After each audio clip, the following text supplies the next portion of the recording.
भवानी भाटी हमारे साथ जुड़े हुए हैं और स्टूडियो में हमारे साथ दो गेस्ट मौजूद हैं। स्टूडियो से हमारे साथ जुड़े हैं योगेंद्र जोश जो कि रिटायर्ड पुलिस अधिकारी हैं, श्याम सुंदर शर्मा जो कि वरिष्ठ पत्रकार हैं। सबसे पहले मैं रुख करना चाहूंगी, हमारे साथ योगेंद्र जी जुड़े हैं। योगेंद्र जी, आपका रुख करना चाहूंगी। चुनाव की तारीख की घोषणा कर दी गई है और इसी के साथ जो है आदर्श आचार संहिता लागू हो चुकी है। आदर्श आचार संहिता के बारे में दर्शकों को बताइए कि किस तरह की जो एहतियात है अब सरकार बरतेगी और किस तरह से जो पूरा शासन है वो अब प्रशासन के हाथ में आ चुका है।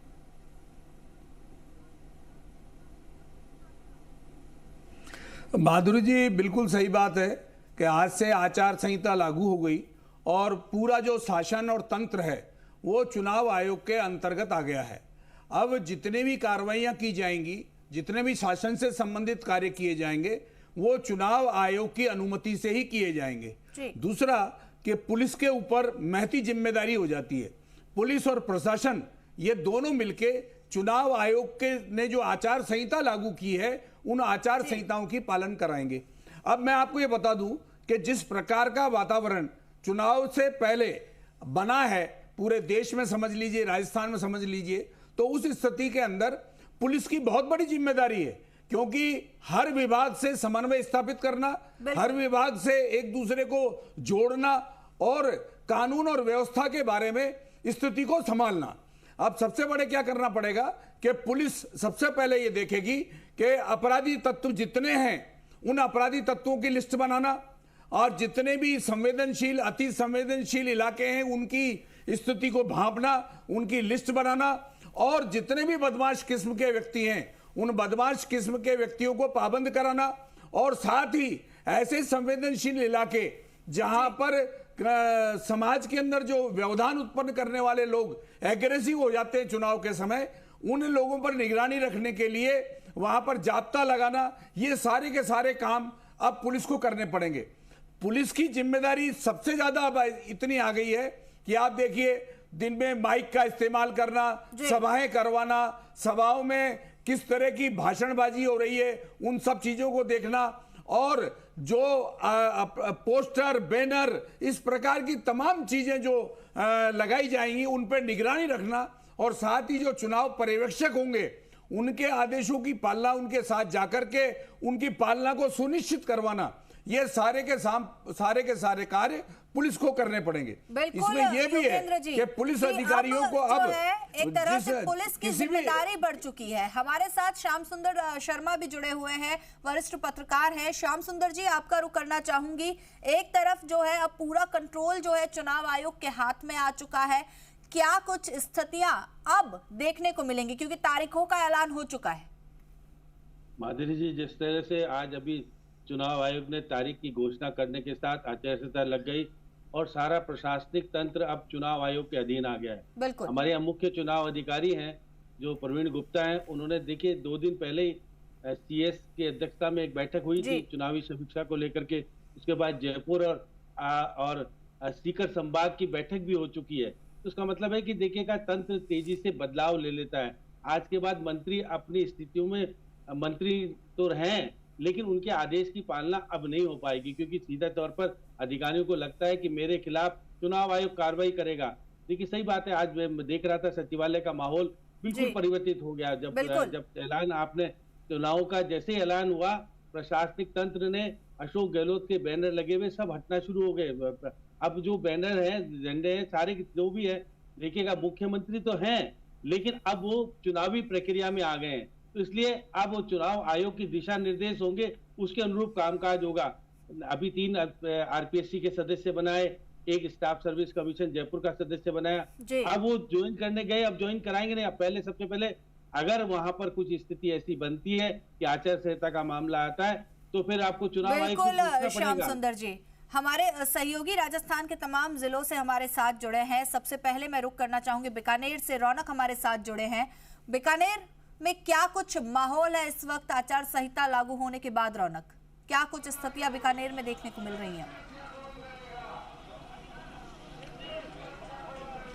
जी बिल्कुल, निश्चित तौर पर देखिए जिस तरह से घोषणा हुई है, आप देखिए अब काउंटडाउन शुरू हो गया है। राजस्थान में विधानसभा चुनाव को लेकर 23 नवंबर अब ज्यादा दूर नहीं है। और इस तरह से अब देखा जाए, अब जिस तरह से दोनों पार्टियों के बीच अब ये कहा जा सकता है कि काउंटडाउन शुरू हो गया। हालांकि देखिए टिकटों की घोषणा नहीं हुई है, बहुत कम समय अब बचा है, ये कहा जा सकता है, क्योंकि इस बार पिछले चुनाव की तुलना में 15 दिन पहले चुनाव होने वाले, और ये कहीं ना कहीं जो है बहुत कम समय बचा है इस मंथन को लेकर, समीकरण बिठाने को लेकर, चाहे कांग्रेस और बीजेपी की मैं बात करूं।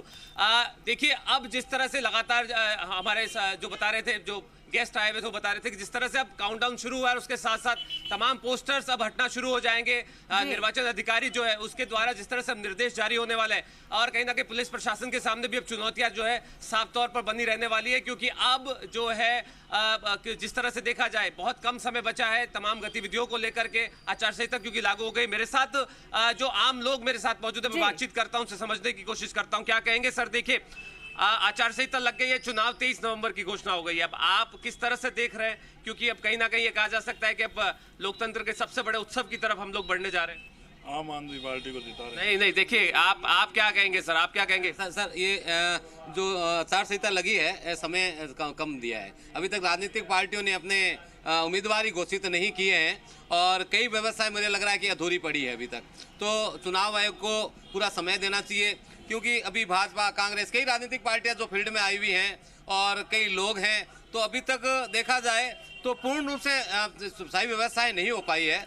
और चुनाव आयोग ने डेट जारी कर दी है, तो भविष्य बताता है कि जनता भी अभी मूड में नहीं है। ये बताऊं, जनता भी अभी ये फाइनल नहीं कर पाई है। हालांकि देखिए अब घोषणा हो चुकी है, लेकिन एक उत्साह जो है लोगों में अब देखने को मिल रहा है, क्योंकि लोकतंत्र का सबसे बड़ा जनता भी मूड में नहीं आई है, लेकिन अब घोषणा हो चुकी है, आचार संहिता लग चुकी है। रौनक, अब जोधपुर का हम लोग रुख करेंगे। जोधपुर से हमारे साथ जो है अशोक भाटी हमारे साथ, हमारे सहयोगी जुड़े, भवानी भाटी हमारे साथ, हमारे सहयोगी जुड़े हुए। भवानी भाटी का रुख करेंगे। भवानी, क्या कुछ माहौल जोधपुर में है इस वक्त? क्योंकि अब जो है चुनाव की तारीखों का ऐलान हो गया है, जनता मुखर होकर बोलना शुरू कर दिया है जनता ने। क्या कुछ माहौल इस वक्त जोधपुर में नजर आ रहा है?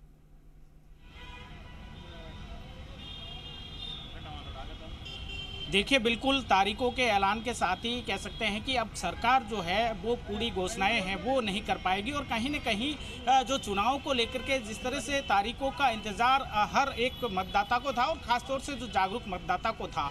सबसे बड़ी बात है कि इस बार जो युवा वोटर है, करीब 15 लाख के आसपास जो है युवा मतदाता पहली बार अपने मताधिकार का प्रयोग करेंगे, और संभवतः ये युवा मतदाता है वो निर्णय करेगा कि प्रदेश में किसकी सरकार बनेगी। हालांकि आयोग ने कई सारे नवाचार भी लागू किए हैं, और इस बार पहली बार ऐसा आयोग ने कहा है कि घर से भी मतदान करने की जो प्रक्रिया है वो लोग अपना सकेंगे। मेरे साथ में कुछ लोग भी हैं, उनसे जानेंगे। तारीखों का लंबे समय से इंतजार था, लेकिन अभी मैदान खाली है, क्योंकि किसी भी बड़ी पार्टी ने उम्मीदवार घोषित नहीं किया। किस तरह से देखते हैं 23 तारीख को मतदान होना है? मैं सुनील कुमार, मेरा टेंट का व्यापार है। मैं जोधपुर टेंट एसोसिएशन का जनरल सेक्रेटरी हूं, और प्रदेश का भी वरिष्ठ उपाध्यक्ष हूं। मेरे हिसाब से जो ये तारीख आई है, सरकारें जहां कहती हैं कि चुनाव में मतदान बढ़ना चाहिए, उल्टा इससे मतदान घटेगा। क्योंकि दीपावली के बाद 23 तारीख जो है, हिंदू धर्म में, सनातन धर्म में पहला बड़ा सावा है, देव उठनी 11 है। उस दिन राजस्थान के अंदर कम से कम 1 लाख शादियाँ होगी। अब जरा आप बताइए, 1 लाख शादियों में 1 लाख परिवार, यानी 2 लाख परिवार शादियों में होंगे, तो मतदान कौन करेगा? ये सरकार के लिए सोचने का विषय है। आपसे जानना चाहूँगा, किस तरह से देखते हैं? तारीखों का ऐलान हो चुका है, लेकिन मैदान अभी भी खाली है। दोनों पार्टियों ने अभी तक उम्मीदवार घोषित नहीं किए, बहुत कम समय बचा है पिछले चुनाव के बजाय। नहीं, दोनों पार्टियां भी ये सोच रही थी कि कब तारीख घोषित हो और प्रत्याशी घोषित करें, पर इससे जनता को बड़ा फ़ायदा होगा, क्योंकि जिस प्रकार से दुरुपयोग हो रहा था, जो घोषणाएं हो रही थी, जो चुनावी जुमले दिए जा रहे थे, ये सारे सब पे रोक लग गई। इससे जनता को राहत मिलेगी, क्योंकि आए दिन एक न एक घोषणाएं हो रही थी कि इसके लिए ये फ्री वगैरह जो भी दे रहे थे वो सारे कुछ बंद हो गए, और आज तो कहीं ना कहीं जो ऐलान हुआ है उससे फ़ायदा होगा। आपसे जानना चाहूँगा, कैसे देखते हैं? मेरे ख्याल से पिछले 5 वर्षों में जो सरकार का कुराज था, युवाओं के साथ धोखेबाजी हो रही थी, आरपीएससी जैसे संस्थाओं में घोटाले हो रहे थे, पेपर लीक की बार बार, एक बार होती है तो कोई गलती हो जाए, बार बार पेपर लीक की घटनाएं हो रही थी, महिलाओं के साथ अत्याचार, रोजाना 18 महिलाओं के साथ बलात्कार जैसी घिनौनी हरकतें हो रही हैं। इस कुराज का अंत 23 तारीख को देव उठनी 11 के साथ शुभ मुहूर्त में राजस्थान के सभी मतदाता एक इस कुराज और इस भ्रष्टाचारी सरकार को हटा करके एक नई सरकार को, देखिए कहीं ना कहीं युवाओं में जो है वो नाराजगी है, लेकिन अब वो 23 तारीख का समय है जब इनको मतदान करने का, आप कैसे देखते हैं? तारीखों का ऐलान हो चुका है।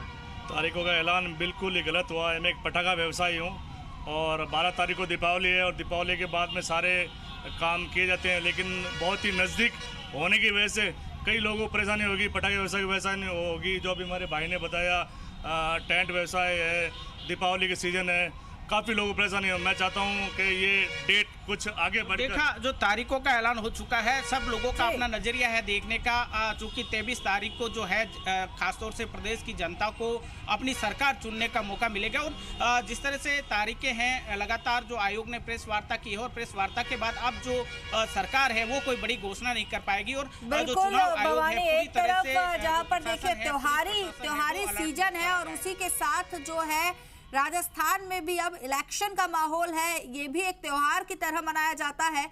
और अब हम रुख करेंगे जयपुर का, जो कि राजस्थान की राजनीति का केंद्र बिंदु माना जाता है। दीपक गोयल जयपुर से हमारे साथ है। दीपक, क्या कुछ सियासी हलचल अब जयपुर में नजर आ रही है? देखिए, आचार संहिता लग चुकी है और आचार संहिता लगने के साथ में 23 नवंबर को राजस्थान में इलेक्शनों की तारीख का ऐलान हो चुका है और 3 दिसंबर का वो दिन रहेगा जब मतगणना होगी। भगवान विष्णु अभी शयन कर रहे हैं और 23 नवंबर का जब दिन होगा जब वो विश्राम करके वापस देव उठनी एकादशी का दिन होगा, यानी कि जिस दिन लोकतंत्र का उत्सव मनाया जाएगा उस दिन शहनाइयों की गूंज भी है वो सुनाई देगी। राजस्थान में मतदान उस दिन हो रहा है जब करीब 5 महीने बाद, कह सकते हैं 5 महीने के बाद में मांगलिक कार्यों से विराम हटेगा, विवाह होंगे, शहनाइयाँ बजेगी और उस दिन राजस्थान में नई सरकार भी उस देवउठनी एकादशी के दिन चुनी जाएगी। तो मतदान केंद्रों पर दूल्हा और दुल्हन अपने फेरे लेने से पहले, परिणय सूत्र में बंधने से पहले वोटिंग करने के लिए मतदान केंद्रों पर नजर आ सकते हैं। आचार संहिता लगने के साथ में कई नियम कायदे चुनाव आयोग की ओर से लगा दिए गए हैं। उसमें जो मंत्री से लेकर चेयरमैन, मेयर, जिला प्रमुख, तमाम बोर्ड के अध्यक्ष, वो उनकी जो गाड़ियां हैं वो छिन गई हैं। अब से कुछ देर में मोटर गैराज, जो कि एक केंद्र बिंदु है जहाँ से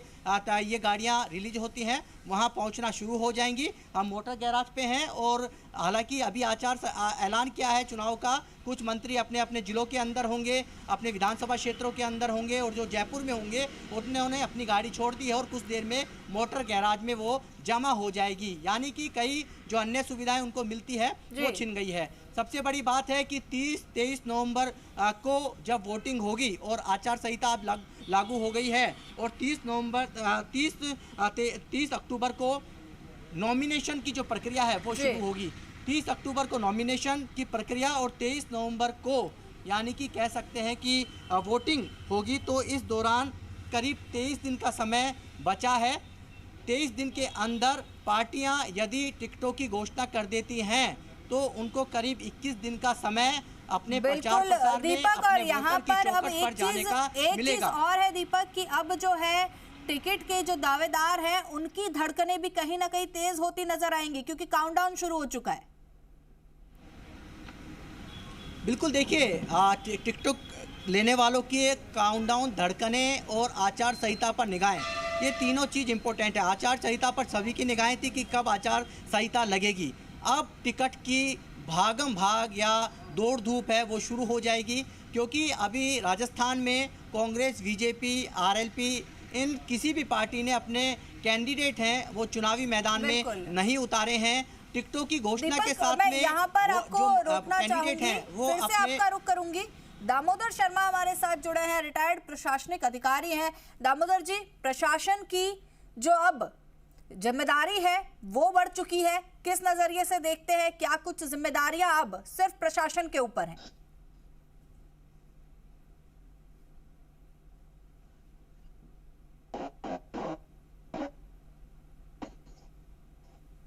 जी दामोदर जी, आवाज पहुंच पा रही है आप तक हमारी?